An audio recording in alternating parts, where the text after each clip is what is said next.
पीछे से मैं आ रहा हूँ। विराज की मम्मी करे विराज आई है देखा था। ऐसे कह रहे हैं वो पा हो जब ये हम डाल दो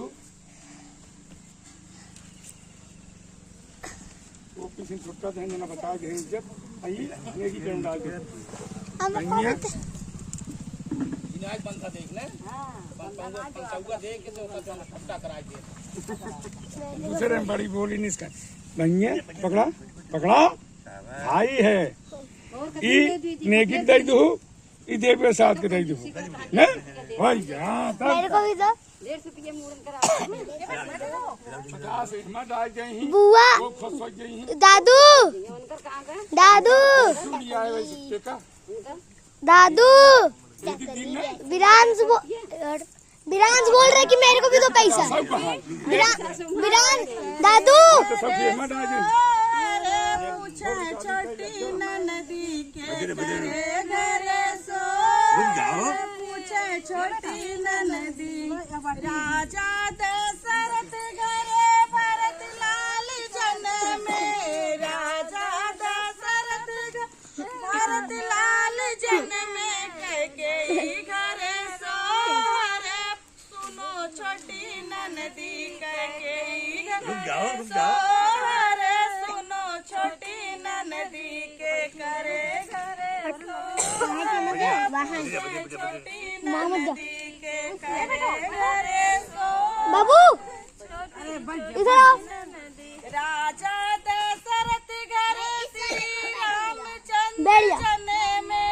राजा दशरथ श्री रामचंद्र जनमे कौशल्या घरे सो रे सुनो छोटी नदी कौशल्या घरे रे सुनो छोटी नदी के करे घरे सो रे पूछे छोटी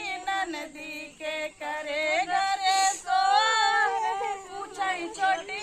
नदी राजा दशरथ घरे लक्ष्मण लाल जनमे राजा शत्रुघ्न जनमे सुमित्रा घरे सो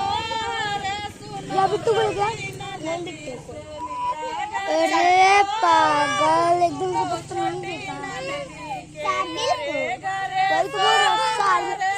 सरबिल भूल गए अपने पापा के साथ। सरबिल रुक जाओ रोग कट जाएगा बेटा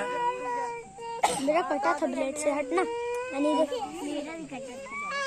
रुक जा बेटा रुक जा ऐसे मेरा मुंडन देख रहा है मेरा यहाँ कट गया मेरा यहाँ बना तो रहा हूँ पूरा बन रहा है मिट्टी का भी आ रहा है।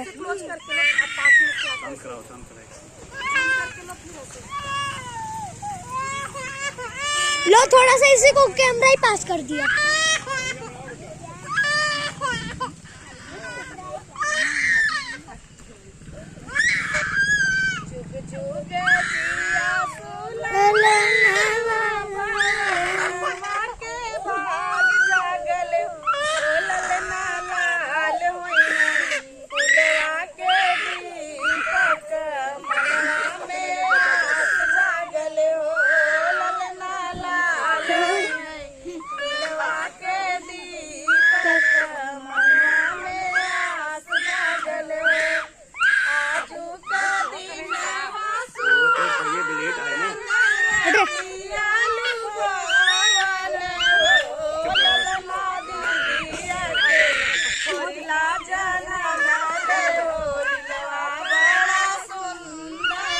चुप रहो अब नहीं बनेगा अब नहीं बनेगा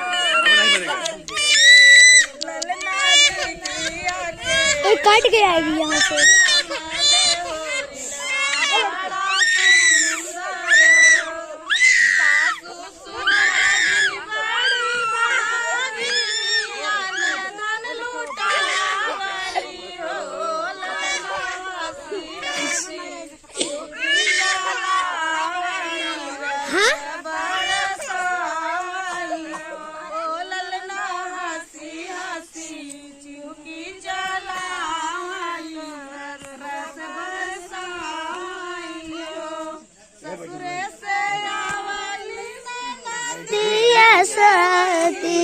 के भाग जागल हो मैया। हाथे का कंगना माता जलवा लगाई दे दिया हाथे का कंगना माता जलवा लगाई दे दिया ननदी नहीं दे भाई हाथे का कंगना माता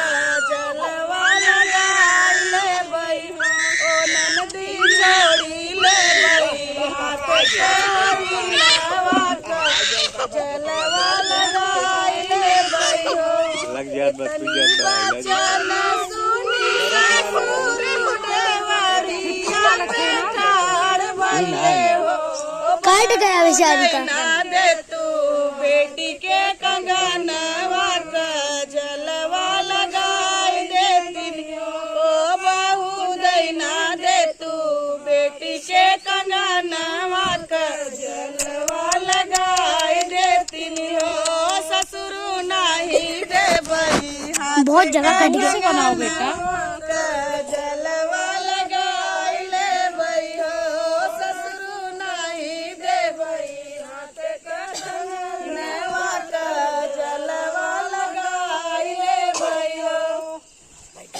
इतनी बचन सुनी जेठावा देवरिया के ठाड़ भइले हो ओ छोटी दैना दे तू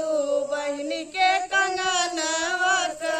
जलवा लगाई देती हो हिलावा दैना देती हूँ बहनी के कंगनवा का जलवा लगाई देती हो जेठा नहीं दे भाई ननदी के कंगनवा का जलवा लगाई ले भाई हो जेठा नहीं दे भाई ननदी के कंगनवा का जलवा लगाई ले भाई हो इतनी बचन